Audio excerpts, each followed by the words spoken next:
আসসালামু আলাইকুম, আমন্ত্রণ বাংলাভিশন সংবাদে। আপনাদের সাথে আছে আয়েশা নুসরাত ইসলাম। নিউজিল্যান্ডের ক্রাইস্টচার্চের কেন্দ্রীয় মসজিদে জুমার নামাজ চলাকালে বন্দুকধারীদের হামলায় 2 বাংলাদেশি সহ অন্তত 49 জন নিহত হয়েছে। ভাগ্যক্রমে বেঁচে গেছেন ওই মসজিদে নামাজ পড়তে যাওয়া বাংলাদেশ জাতীয় দলের ক্রিকেটাররা। এই ঘটনায় এক নারী সহ সন্দেহভাজন 4 জনকে আটক করা হয়েছে। স্থানীয় পুলিশ ও প্রত্যক্ষদর্শীরা জানান, স্থানীয় সময় বেলা 1:30টার পর জুমার নামাজ চলাকালে এক বন্দুকধারী মুসল্লিদের ওপর নির্বিচারে গুলিবর্ষণ করেন। গোটা ঘটনা ফেসবুকে লাইভ স্ট্রিমিং করা হয়। আরও 2টি মসজিদেও হামলার খবরে তাৎক্ষণিক ব্যবস্থা নেয় পুলিশ। পরে সন্দেহভাজন একাধিক ব্যক্তি আটকের পর পুলিশ জানিয়েছে, আল নূর মসজিদে হামলাকারী 28 বছর বয়সী ব্রেন্টন ট্যারেন্ট। বাংলাদেশে জাতীয় দলের ক্রিকেটার লিটন দাস ও নাইম হাসান ছাড়া সবাই ক্রাইস্টচার্চ হ্যাগলি ওভাল মাঠে অনুশীলনের মাঝপথে ওই মসজিদে গিয়েছিলেন। মসজিদে ঢোকার সময় সেখানে সন্ত্রাসী হামলার খবর জানিয়ে তাদের ফিরে যেতে বলা হয়। পরে খেলোয়াড়রা মাঠের ড্রেসিং রুমে অবস্থান নেন, এরপর হোটেলে নিরাপদে ফেরেন। এদিকে এক টুইট বার্তায় তামিম ইকবাল ওই ঘটনাকে ভীতিকর অভিজ্ঞতা হিসেবে বর্ণনা করে দলের সবার জন্য দোয়া চেয়েছেন। আতঙ্কিত হয়ে ক্রাইস্টচার্চের ডিন অ্যাভিনিউয়ের আরও একটি মসজিদের মুসল্লিদের নিরাপদে চলে যেতে বলা হয়েছে। এ ঘটনায় আতঙ্কিত হয়ে নিরাপত্তার জন্য স্থানীয় সকল শিক্ষা প্রতিষ্ঠান সাময়িকভাবে বন্ধ করে দিয়ে সবাইকে নিরাপদ স্থানে থাকার নির্দেশ দিয়েছে আইন শৃঙ্খলা রক্ষাকারী বাহিনী। ওই এলাকায় সব ধরনের যানবাহন চলাচলও বন্ধ করে দেওয়া হয়েছে। নিউজিল্যান্ডের মসজিদে হামলার ঘটনায় অল্পের জন্য প্রাণে বেঁচে গিয়েছেন বাংলাদেশি ক্রিকেটাররা। তারা এখন নিরাপদে আছেন। দ্রুততম সময়ের মধ্যেই তাদের দেশে ফিরিয়ে আনার ব্যবস্থা করা হচ্ছে, জানিয়েছেন বিসিবির সভাপতি নাজমুল হাসান পাপন।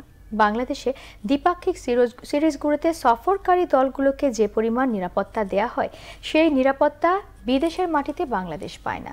এরপর থেকে আরও বেশি নিরাপত্তার দাবি করবে বিসিবি, জানালেন বোর্ড সভাপতি। আমরা এখান থেকে টিকিট কাটা সব ব্যবস্থা করছি, কিন্তু ওদেরকে ওখান থেকে বের করে প্লেনে উঠানোর ব্যবস্থার জন্য একটু হেল্প করার জন্য এক্ষুনি যোগাযোগ করছি। আমি সর্বাত্মক চেষ্টা করব তাদেরকে যত তাড়াতাড়ি সম্ভব বাংলাদেশে ফিরিয়ে আনার।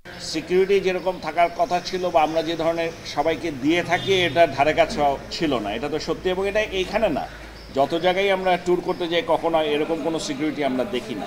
আমরা কিন্তু সেরকম কিছু পাইও নাই। আমরা সত্যি কথা বলতে কি আমরা কখনো এটা নিয়ে জোরাজুরিও করি। আমার কাছে যেটা মনে হয়েছে যে এই ধরনের ঘটনা ঘটতে পারে এরকম কোনো ধারণাই তাদের নেই।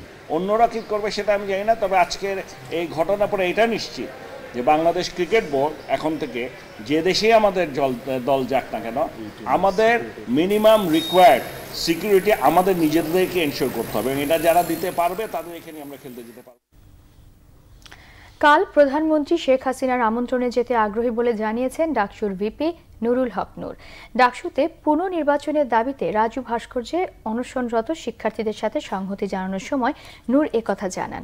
নূর জানান, এ ব্যাপারে চূড়ান্ত সিদ্ধান্ত হবে শিক্ষার্থীদের সাথে আলোচনা করেই। এদিকে পুনরায় ডাকসু নির্বাচনের দাবিতে 4র্থ দিনের মতো অনশনে বিশ্ববিদ্যালয়ের কয়েক শিক্ষার্থী।